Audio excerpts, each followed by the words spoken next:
discrimination laws within Israeli society. And your question, please. Yes. Can we come to a question, please? Yes. Can you please address that? And the other question is, why... We only have time for one, I'm sorry. Yeah, but here in Oxford, as a student questions. organizer, I would like to mention that here in Oxford we were denied rooms to speak about Palestine. So how can you claim the debate isn't stifled in England? Thank you.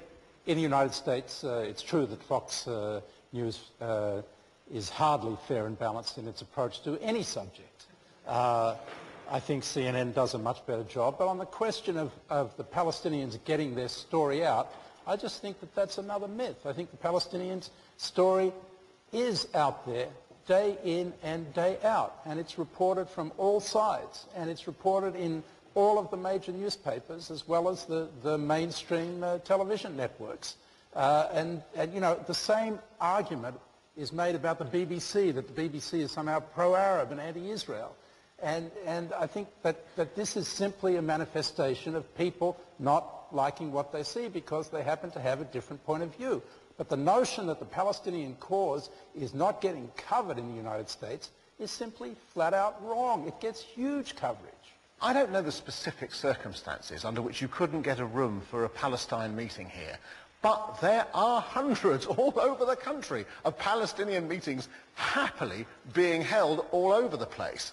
Both sides, incidentally, call foul on each other in British academic life, as I'm sure you're aware, continuously. Jewish students continually say that the student unions are trying to do them down, and so do Muslim students continuously say. And I learned as president of the National Union of Students, it was part of the warp and weft of the way in which students debated things. But if you seriously want a Palestinian meeting here in Oxford, I think you could get a place to have a meeting for it at a click of a finger. All right, lady in the fourth row then. We get a microphone to you? Yeah, you have your hand up still. Could you stand up, please? Good evening. My question is for the team against the motion. The Jewish community in the U.S. is one of the most powerful communities in terms of financial power and political influence. Don't you think that these elements play a role in steering the U.S. foreign policy towards Israel's interests or in favor of these interests? I think it's true to say that the Israel lobby in Washington is a powerful lobby. It proclaims its power openly.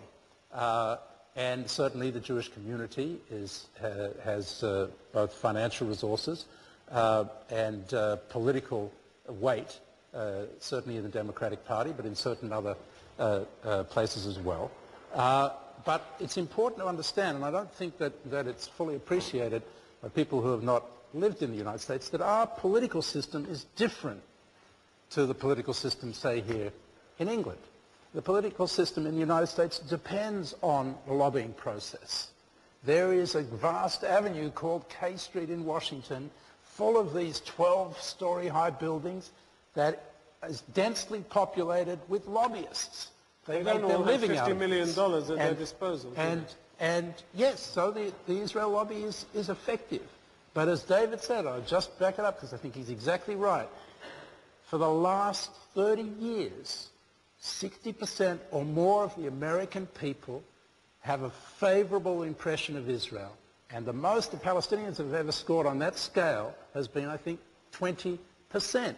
That's just a reality. That's not because of the power of the Israel lobby. That's because there is an identity with Israel. Right, especially after 9/11, when Palestinians were out in the streets can we bring this to a close, please? 9/11. Because this the is going on a terrorism bit too long. factor played to Israel's advantage. Can I add The one question is, what created the image? Yes, it's true. Americans overwhelmingly support Israelis against Palestinians. Is that because it reflects the natural record? Or is it an image of Israel that's been created by the Israel lobby that accounts for those statistics?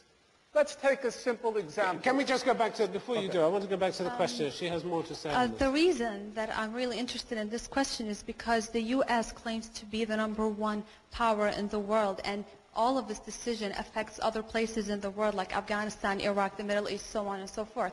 So basically, for the U.S. to be biased or to be in favor of Israel, that would create some sort of an imbalance in the world, especially that all of this decision affects the other world. I actually have quite a lot of sympathy with that as a general proposition. But the problem is that focusing on the notion of an Israel lobby gets it almost precisely wrong.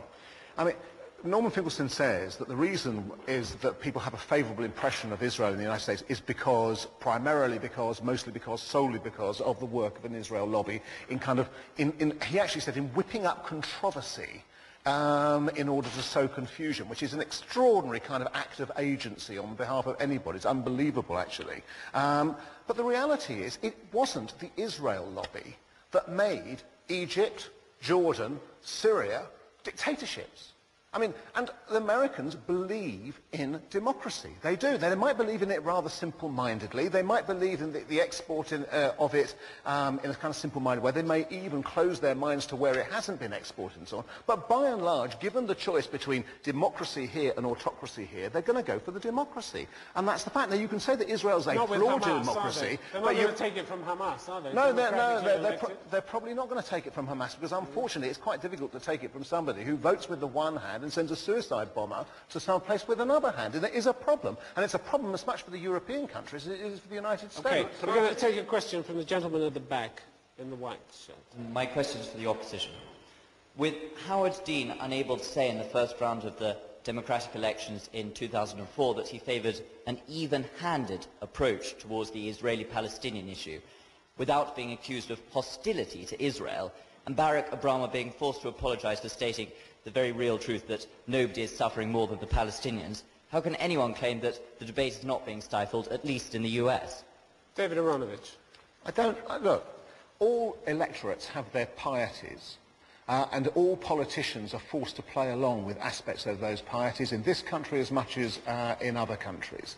And I don't see why you would put that down to the work of some great super ego lobby. The problem is that the American people tend to see things in those terms. Now, of course, the lobbying organisations on the side of Israel will play their part in trying to make sure that's the case, as will lobbying organisations to a lesser extent, but also special interest organisations in this country and so on. But that doesn't force Barack Obama to do it. Yes, it does. I'm having a little problem with this constant invocation of what the American people believe without first trying to examine why do they believe it, which seems to me an obvious preliminary question. So why do they believe it? Let's take some obvious examples.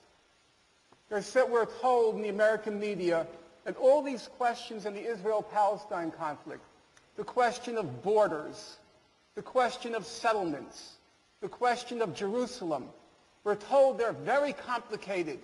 They're so complicated they have to be put off to what are called the final status negotiations. Why don't people know these basic, uncontroversial facts?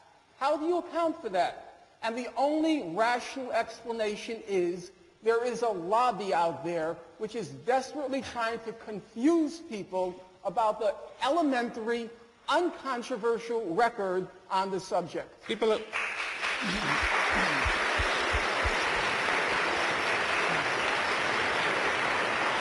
Question from the front row. I think there's a slight danger that this debate is getting slightly conspiratorial, particularly from the speakers in the proposition.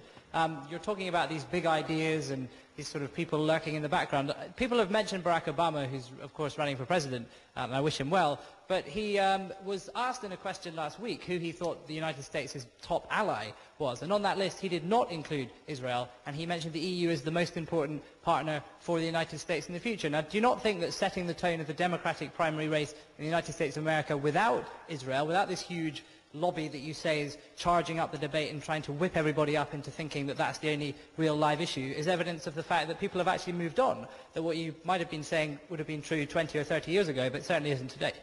I wish that were true. I absolutely wish that were true. I mean, it's nice that Barack Obama managed to make a speech about allies without mentioning Israel, but you can find his record is replete with, once he started running for president, and I mean, long ago he sat at a dinner with Edward Said, but he's doing best to make us forget that. He